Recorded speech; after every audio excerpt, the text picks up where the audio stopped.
할렐루야. 오늘 또 하나님의 은혜와 평강이 여러분 가운데 함께하기를 축복합니다. 묵상의 말씀을 통해서 오늘 또 나에게 말씀하시는 하나님의 말씀을 듣는 은혜로운 시간이 되기를 축원합니다. 또 역시 계속해서 예수님의 십자가의 그 뒤를 따라가 봅니다. 오늘 아침 하나님께서 우리에게 허락해 주신 말씀은 마가복음 14장 22절에서 31절 말씀입니다. 그들이 먹고 있을 때에 예수께서 빵을 들어 축복하신 다음에 떼어서 그들에게 주시고 말씀하셨다. 받아라, 이것은 내 몸이다. 또 잔을 들어서 감사를 드리신 다음에 그들에게 주시니 그들은 모두 그 잔을 마셨다. 그리고 예수께서 말씀하셨다. 이것은 많은 사람을 위하여 흘리는 나의 피, 곧 언약의 피다. 내가 진정으로 너에게 말한다. 이제부터 내가 하나님의 나라에서 새 것을 마실 그날까지 나는 포도나무 열매로 빚은 것을 다시는 마시지 않을 것이다. 그들은 찬송을 부르고서 올리브산으로 갔다. 예수께서 제자들에게 말씀하셨다. 너희가 모두 걸려서 넘어질 것이다. 성경에 기록하기를 내가 목자를 칠 것이니 양떼가 흩어질 것이다 하였기 때문이다. 그러나 내가 살아난 뒤에 너희보다 먼저 갈릴리로 갈 것이다. 베드로가 예수께 말하였다. 모두가 걸려 넘어질지라도 나는 그렇지 않을 것입니다. 예수께서 그에게 말씀하셨다. 내가 진정으로 너에게 말한다.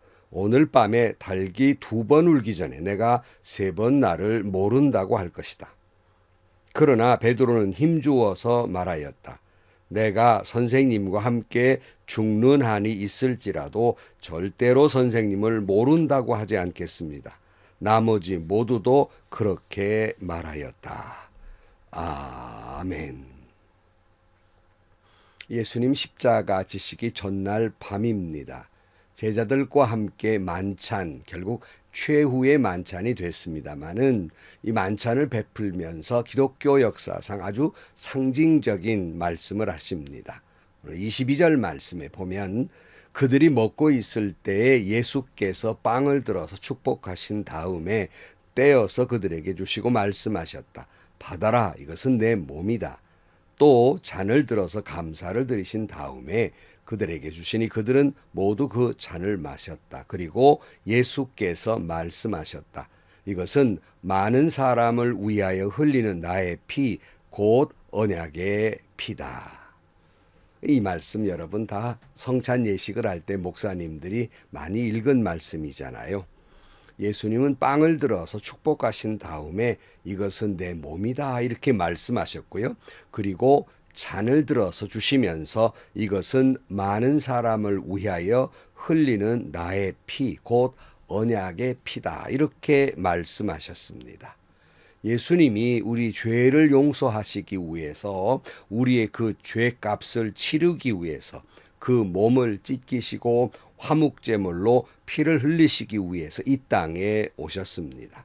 예수님은 바로 이 순간을 위해서 높고 높은 보좌 위에서 낮고 천한 이 땅에 오셔서 줄기차게 이 일, 그러니까 십자가를 지는 일, 그래서 하나님의 뜻을 이루기 위해서 계속 십자가로 향하여 가셨던 것입니다. 마태복음 20장 28절 말씀에 인자는 섬김을 받으러 온 것이 아니라 섬기러 왔으며 많은 사람을 위하여 자기 목숨을 몸값으로 치러주려고 왔다. 이렇게 말씀하셨습니다. 교회는 예수님이 이렇게 베풀어 주신 이 제정하신 성찬 예식을 베풀게 됩니다. 근데 그 의미가 견해가 여러 가지 입장에서 다름을 알 수 있어요. 이 성찬 예식을 빵과 포도주에 대해서 크게 3가지 견해가 있습니다. 가톨릭에서는 빵과 포도주가 사제가 기도한 다음에는 그것이 예수님의 몸과 피로 변한다는 화채설의 견해를 가지고 있습니다. 그래서 이 예수님의 성찬에 참여해서 먹은 뒤에는 예수님의 몸이 내 안에 임재하신다. 이렇게 고백하는 것입니다.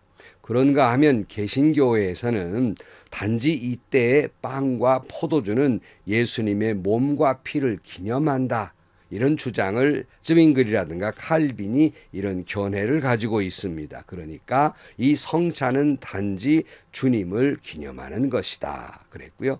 칼빈은 조금 더 나아가서 칼빈은 이 성찬을 먹은 후에는 우리 안에 주님이 영적으로 임재하신다, 이렇게 믿고 고백합니다. 그런가 하면 루터는 같은 이제 그 입장이지만 좀 다른 견해를 가지고 있는 것은 이때 빵과 포도주가 예수님의 몸과 피로 변하는 것은 아니지만 그 안에 주님이 거하신다라고 믿고 있어요. 여기를 공제설이라고 그럽니다. 그러니까 루터는 화채설에 더 가까운 그러한 견해로 성찬을 참여한 후에는 주님이 임재하신다, 이렇게 고백하는 겁니다. 여러분, 뭐 어떤 견해가 옳고 어떤 견해가 그른지 각 교단이라든가 입장이 다르기 때문에 오랜 세월 동안 다른 견해를 가진 논쟁을 하고 있기 때문에 우리는 그런 논쟁의 옳고 그름을 따지기보다는 분명한 건 사실은 이걸 통해서 예수님이 나의 죄를 용서해 주시기 위해서 친히 화목제물이 되셔서 찢기신 몸과 흘리신 피를 믿고 고백하고 기억해야 한다는 사실입니다.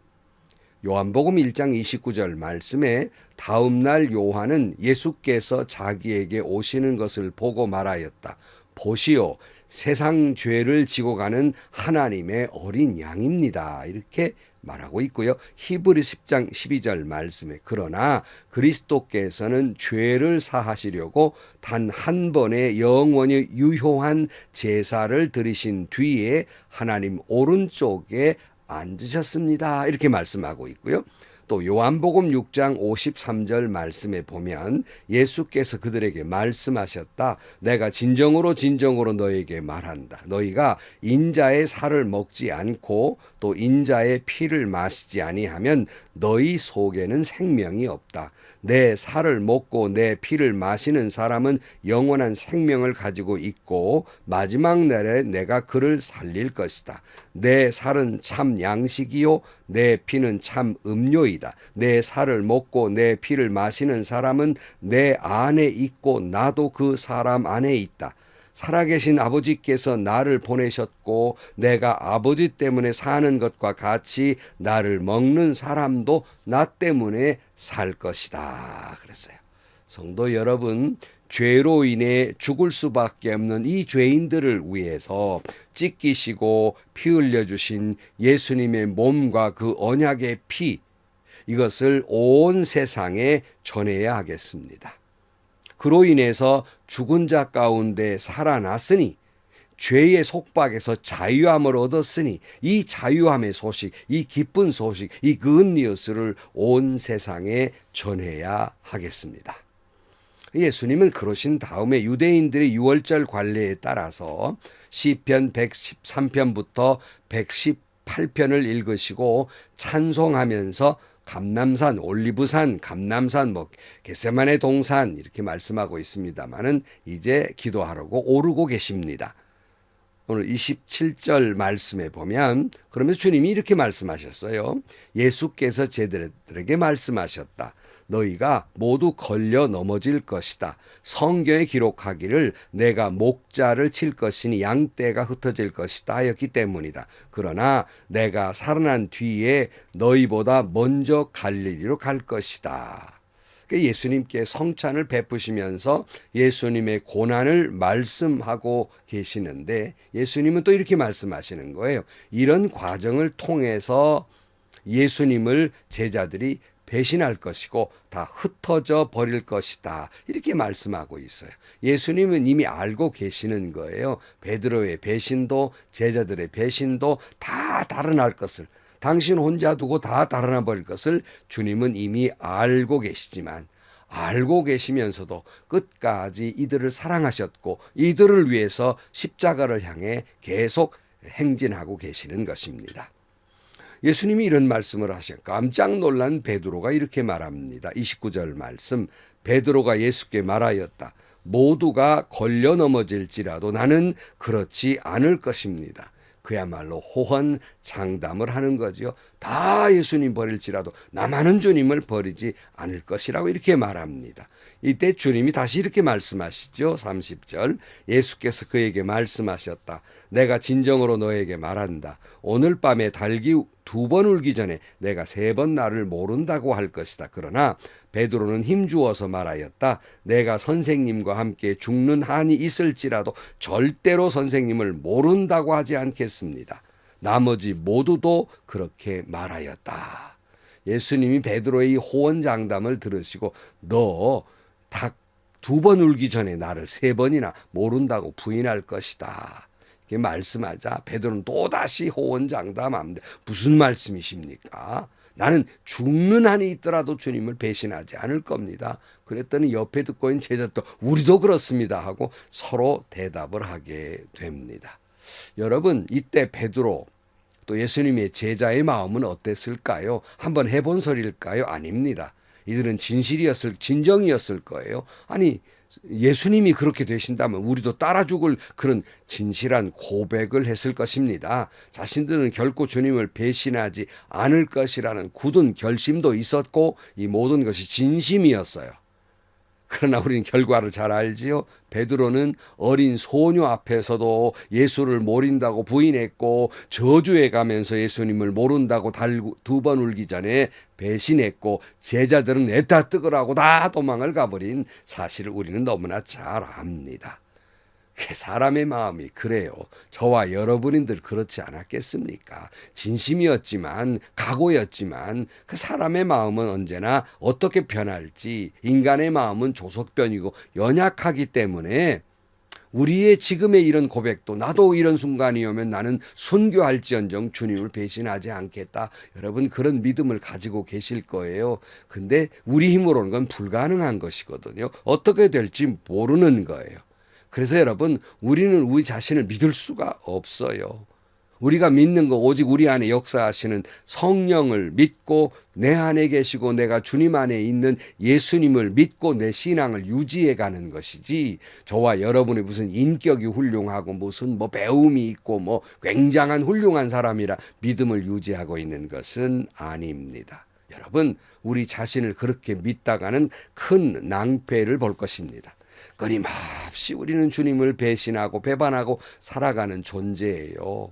아니 여러분 제자들처럼 배반하며 살지 않겠다는 각오는 저나 여러분이나 진심이잖아요. 그렇게 살기로 소원하잖아요. 각오도 해봅니다. 그러나 여러분 끊임없이 우리의 믿음이라고 하는 것이 바람에 흔들리는 갈대와 같아서 언제 어떻게 꺾어지고 흔들릴지 모르는 그런 존재이기 때문에 여러분 사람에게는 소망을 두지 못하는 거예요. 우리 자신에게도 소망을 둘 수가 없고요. 늘 말씀드린 대로 그분이 성자와 같은 신앙인이라 할지라도 세상이 우러러보는 그런 귀한 신앙이라 할지라도 그분을 믿을 수는 없어요. 인간이기 때문에 언제 어떻게 흔들리고 넘어질지 모르기 때문에 그런 사람에게 소망을 두다 보면 실망하고 넘어지고 자빠집니다. 늘 말씀드린 대로 훌륭한 목사님들, 훌륭한 장로님들 우리의 존경의 대상은 됩니다. 그러나 소망일 수는 없어요. 우리가 그분들을 존경하는 가운데 때로는 그분들이 넘어지고 자빠진 걸 봅니다. 소망 두었다가는 우리가 크게 낭패를 보는 거예요. 존경은 해드리되 우리의 소망은 그분들이 아니고 우리가 바라보아야 할 분들은 그분들이 아니에요. 오직 예수 그리스도입니다. 오직 주님만 의지하는 거예요. 그래서 여러분 어떤 사람이 아무리 훌륭한 인격자라도 훌륭한 믿음을 가졌더라도 아니 우리 자신이 어떤 인격을 가지고 있고 내가 믿음이 있는 것 같다 할지라도 금세 주님을 배신하고 끊임없이 배반하고 흔들리는 거예요. 그래서 우리는 단지 의지할 건 주님밖에 없어요. 내가 주님 안에 주님이 내 안에 성령이 내 안에 계셔서 나를 붙들어 주시고 다스려 주시고 인도하시는 주님밖에는 의지할 것이 없어요. 거기에 우리는 소망을 두는 것입니다. 사랑하는 성도 여러분, 우리는 성찬에 참여하면서 진정으로 나를 위해 찢기신 주님의 몸과 나를 위해 흘려주신 보혈을 기억해야만 합니다. 그리고 영원토록 그를 사랑하고 그의 말씀대로 살아갈 결심도 다짐도 고백도 해야 합니다. 그러나 여러분, 그럼에도 불구하고 우리는 베드로가 호언장담을 했지만 넘어지고 자빠지듯이 우리의 그 믿음의 고백은 진심이었고 진실이었지만 우리의 연약하기 때문에 주님을 배반하고 죄로 인해 넘어지고 자빠질 것입니다. 우리가 그러려고 의도한 것이 아니고 그렇지 아니하려고 고백도 하고 다짐도 해보고 결심도 해보지만 우리는 그럴 수밖에 없는 죄인들이고, 그래서 고개를 들 수 없는, 주님 앞에 고개를 들 수 없는 죄인이며 우리 자신이 나 자신을 생각할 때에도 토하고 싶은 그러한 죄인일 수밖에 없어요. 그러므로 우리의 신앙이나 우리의 인격이나 우리의 배움이나 신앙의 연조나 내 어떤 직분 믿을 게 하나도 없습니다. 그러기에 오직 우리는 주님만 바라볼 뿐입니다. 주여 나를 불쌍히 여겨 주옵소서. 주여 나를 붙들어 주옵소서. 주여 나를 인도하여 주옵소서. 기도하겠습니다.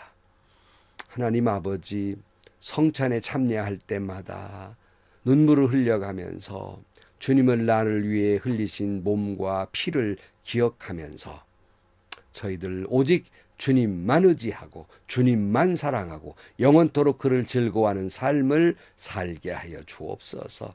그러나 그럼에도 불구하고 우리들이 수없이 넘어지고 자빠지고 주님을 배반할 때가 얼마나 많은지 모릅니다. 그러기에 주님, 우리를 붙들어 주옵소서. 주만 의지하오니 우리를 불쌍히 여겨 주옵소서. 예수님의 이름으로 기도하옵나이다. 아멘. 제가 참으로 존경하고 성자와 같으신 분, 이리신광교회 안경훈 목사님이 늘 당신 자신을 지칭할 때마다 이 의짓자는 목사라는 표현을 하실 때마다 참 저는 늘 그 감동을 받았어요. 저렇게 훌륭한 분도 스스로를 의짓자는 죄인이라 이렇게 표현하셨어요. 근데 저도 그렇게 고백할 수밖에 없어요. 목사이고 또는 다른 분들이 존경한다 할지라도 하나님 앞에 의짓자는 목사예요. 죄인일 수밖에 없어요. 남들이 몰라서 그렇지 수없이 넘어지고 자빠지고 목사인 제가 저 자신을 볼 때 토하고 싶을 때가 있어요. 그럼 우리는 믿음의 대상이 아닙니다. 오직 우리가 믿을 것, 의지할 것은 주님밖에 없습니다. 주여 나를 불쌍히 여겨 주옵소서. 주님 나를 붙들어 주옵소서. 오늘 그런 삶을 사는 여러분들이 되시기를 축원합니다. 행복하시고요, 좋은 일이 가득한 하루가 되시기를 주님의 이름으로 간절히 축원합니다.